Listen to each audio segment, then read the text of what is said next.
Listen, I need you to understand something. When High Commander Vrel'tok assembled the 7th Invasion Fleet, he did not, and I mean absolutely did not, anticipate losing to a 73-year-old human female armed with nothing but a garden hose and what she called her good spraying nozzle. But I'm getting ahead of myself. My name is Crix, and I served as communications officer aboard the dreadnought Crimson Fong. We'd conquered 47 worlds. 47. Each one fell before our superior technology, our tactical genius, our overwhelming firepower. We were legends. Warriors. The apex predators of 3 entire spiral arms of the galaxy. Then we met Gladys Horvath. The invasion began precisely at 0400 hours, Earth Standard Time. Our landing craft descended through the atmosphere like meteors of doom, their hulls glowing red-hot with re-entry friction. Inside, 300 elite shock troopers stood ready, weapons charged, battle hymns echoing through the corridors. We'd done this so many times before. Land, establish dominance, accept surrender.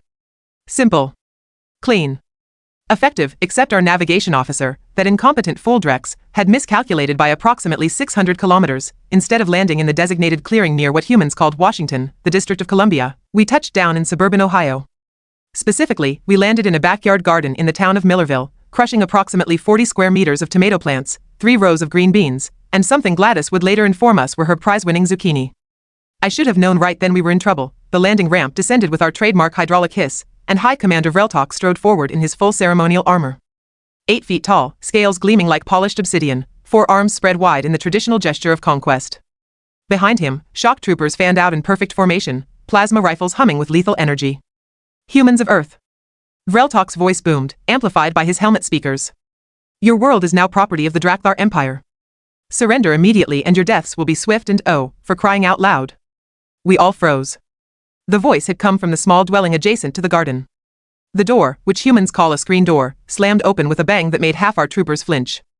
I'm not ashamed to admit I flinched too. She emerged like some kind of wrathful deity from human mythology. Short, maybe 5 feet and 2 inches. Gray hair pulled back in what I later learned was called a bun. She wore a floral-patterned garment called a housecoat and footwear she referred to as her gardening crocs. In one hand, she carried a bright yellow watering can. In the other, a pair of pruning shears. She looked at our invasion force, 300 warriors bred for combat, then looked at her flattened tomatoes. Her face did something that humans call turning red, though I suspect the actual biological mechanism is more complex. Do you see what you've done? Her voice was not loud. That somehow made it more terrifying. Do you see? Those were heirloom tomatoes. Heirloom. I've been nurturing those plants since April. Vrel'tok, to his credit, attempted to regain control of the situation. Insignificant human, you will, don't you insignificant human me, you oversized gecko. She advanced down her porch steps, pruning shears pointing at our commander like a weapon. I've dealt with raccoons. I've dealt with deer. I've dealt with the Henderson's dog who keeps digging up my petunias. And I will deal with you. Several troopers raised their plasma rifles. This was clearly a threat. Rules of engagement were simple. But Vrel'tok, perhaps confused by the sheer audacity of this tiny creature, held up one clawed hand to stop them. Madam, I am High Commander Vrel'tok of the Drak'thar Empire. We have conquered worlds that, I don't care if you've conquered the entire Milky Way. She was fully in the garden now, stepping carefully around the crushed plants. You landed your ridiculous spaceship in my tomatoes. During growing season. Do you have any idea how much work goes into maintaining a garden like this? We are here to subjugate your planet, Vrel'tok said, sounding less confident than I'd ever heard him. Subjugate this. Gladys turned and marched toward the side of her house. For a moment, we all just stood there, watching her go. What were we supposed to do? Shoot an old woman in a housecoat? That wasn't conquest. That was just rude. She returned 30 seconds later with a garden hose. Now, you might think a garden hose presents no threat to warriors in advanced combat armor. You would be wrong. Not because the hose itself was dangerous, but because of what it represented. This human female had looked at our invasion force and decided we were a garden pest problem. Not a military threat. Not conquerors. Pests. Get off my property. She turned the nozzle to what the settings indicated was jet mode. Shoo. Go on. Get. The stream of water hit Vrel'tok square in the chest. It did no damage, of course. Our armor could withstand plasma fire. But the sheer disrespect of it made him stumble backward. I am not a common animal that you can just, another spray, this time aimed at his face. Water splashed across his helmet. I said get. Gladys advanced, hosing down troopers left and right. You want to invade something, go invade the empty lot down on Maple Street. Nobody uses that. But you stay out of my garden. What happened next, I'm not proud to admit. Our elite shock troopers, veterans of countless campaigns, began backing toward the landing craft. Some tried to shield themselves with their arms. Others attempted to dodge the water streams. One trooper, whose name I'll protect out of respect for his family, actually yelped when Gladys switched the nozzle to mist mode. "Commander," I said over the calm system, "should we initiate defensive protocols?" "Against what?" Vrel'tok sounded genuinely bewildered. "She's watering us. Aggressively watering us, sir." I noticed that, Crix. Gladys had now grabbed what appeared to be a broom from beside her porch. She wielded it like a staff, occasionally smacking troopers who got too close to her remaining plants. "That's my basil. Don't you dare step on my basil. It took me 3 tries to get it to grow right." A junior officer named Thex made the mistake of pointing his rifle at her. Not threatening, just pointing. Gladys wheeled on him instantly. "You point that thing somewhere else, young man." She swatted his rifle barrel with her broom. "I don't care what planet you're from. You don't point weapons at people in their own backyard." Thex, who had personally led the assault on the fortress world of Krell 9, lowered his weapon and mumbled what I swear sounded like an apology. "Everyone back to the ship," Vrel'tok ordered. "Tactical retreat. We'll regroup and you'll regroup somewhere that isn't my garden." Gladys followed us to the landing craft, still spraying. "And when you figure out where you're supposed to be invading, you send someone to fix my fence. Your ship broke 3 posts." We scrambled up the loading ramp like fresh recruits fleeing their first battle simulation. The ramp closed behind us, and the craft lifted off, leaving Gladys standing amid her damaged garden, hands on her hips, watching us go. Inside the craft, silence reigned. 300 warriors refused to make eye contact with each other. Finally, Vrel'tok removed his helmet. His scales had paled to a light gray, which in our species indicates deep confusion or existential crisis. "What," he said slowly, "just happened?" Nobody answered. What could we say? We'd been driven off by a grandmother with a garden hose. "Sir," I ventured carefully, "perhaps we underestimated human defensive capabilities?" "She didn't defend anything. She just got angry about vegetables." "Very angry, sir." I noticed, Crix. The 7th Invasion Fleet regrouped in orbit, and let me tell you, the mood was not great. Word had spread through every ship about our encounter with the Garden Guardian, as some trooper had nicknamed her. The name stuck, which made everything worse. High Commander Vrel'tok called an emergency strategy meeting in the war room. Present were all senior officers, plus me because apparently someone needed to document this disaster for the historical archives. Lucky me. "Gentlemen," Vrel'tok began, his 4 arms spread across the tactical display table, "we have encountered an unexpected obstacle." An old lady with a hose, Lieutenant Mork said flatly. "Thank you, Mork. Very helpful." Vrel'tok's scales flickered with irritation. "The point is, we need to reassess our approach to this world. Clearly, humans are more formidable than our intelligence suggested." "Sir," I interjected, pulling up data on my tablet, "I've been monitoring Earth communications. The encounter has been observed. By everyone." "What do you mean, everyone?" I transferred the data to the main screen. Dozens of human video recordings appeared, all showing our landing craft fleeing from Gladys and her garden hose. The humans had titles for these videos. "Aliens Get Told Off by Grandma," "Ohio Woman Defeats Alien Invasion with Hose," and my personal favorite, "Extraterrestrials Learn About Property Rights the Hard Way." The room fell silent except for the sound of Vrel'tok's claws scraping against the table surface. "How many views?" he asked quietly. "The most popular video has 47 million views, sir. Posted 3 hours ago."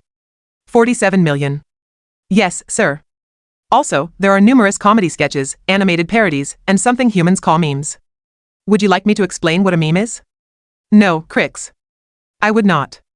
Lieutenant Mork leaned forward, studying the videos. "The humans think this is funny." "Very funny, apparently," I confirmed. One comment with 200,000 approvals reads, "Grandma said not today, Satan." I believe Satan is a religious figure representing evil. So the human is comparing us to their concept of ultimate evil and suggesting that Gladys defeated said ultimate evil. Vrel'tok made a sound that I can only describe as a groan of despair. "Our reputation is ruined." "Not necessarily ruined, sir," said Captain Vorn, our strategic operations officer. "Just damaged. Significantly damaged. Across most of known space where humans broadcast their communications, which is everywhere because humans never stop broadcasting." "Thank you, Vorn." "You're welcome, sir." That was sarcasm. Ah. Vrel'tok paced the length of the war room, which given his 8-foot frame and 4 arms made for quite a spectacle. "We need to salvage this situation." "Options?" "We could attempt the invasion again," Mork suggested. "Different location. Avoid gardens. And if we encounter another human like Gladys Horvath?" Vrel'tok shook his massive head. "What if they're all like that? What if the aggressive territorial behavior regarding vegetation is universal among their species?" "Sir, that seems unlikely," I said. My research suggests Gladys represents a specific demographic called retired Midwestern homeowners with too much time and very strong opinions. How dangerous is this demographic? Uncertain, sir. But they appear to have organized community groups called homeowners associations that enforce strict rules about lawn height and fence colors. I recommend extreme caution. Vrel'tok sat heavily in his command chair. This is absurd. We're the Drak'thar Empire. We've toppled governments. We've shattered fleets. We once made the entire Quellian Confederacy surrender by merely showing up. The Quellians are a reasonable species who understand the futility of resistance, Captain Vorn noted. Humans appear to lack this understanding. They also appear to lack respect for superior firepower. Yes, sir. That too. The meeting was interrupted by an incoming transmission alert. I checked the source and felt my scales go cold. Sir, we're receiving a communication. From the planet's surface. The human military? No, sir. I swallowed hard. It's from a residential address in Millerville, Ohio. Everyone turned to stare at the screen. I activated the transmission, and there she was. Gladys Horvath, sitting in what appeared to be her living room. Behind her, I could see floral wallpaper, framed photographs, and a cat sleeping on a piece of furniture humans call a couch. Hello? Her voice came through clearly. Is this thing on? Harold said just push the button. I'm pushing the button. This is High Commander Vrel'tok of the Drak'thar Empire, Vrel'tok said, recovering his composure. To whom am I speaking? You know perfectly well who I am. I'm the woman whose garden you destroyed this morning. Gladys Horvath, 247, Elm Street. And I want to talk about reparations. Reparations? For my tomatoes. Also my green beans. And my zucchini, though honestly those were getting out of hand anyway. But mostly the tomatoes. Do you know how much organic heirloom tomato plants cost? Vrel'tok glanced at me. I quickly searched Earth's information network. Approximately $15 per plant, sir. $15. Gladys leaned closer to her camera. Each. I had 18 plants. That's $270, plus another 100 for the beans, and then there's the emotional damage of watching months of work get crushed by your ridiculous spaceship. Madam, we are an invasion force. We don't pay reparations. Well, that's just poor customer service. Gladys adjusted her glasses. I've been talking to some people. Other people. Government people. Very official. And they want to meet with you. We will not negotiate with, they're offering to discuss designated invasion zones. She pulled out a piece of paper. Apparently there's quite a bit of empty land out in Nevada. Desert. Nothing growing there anyway.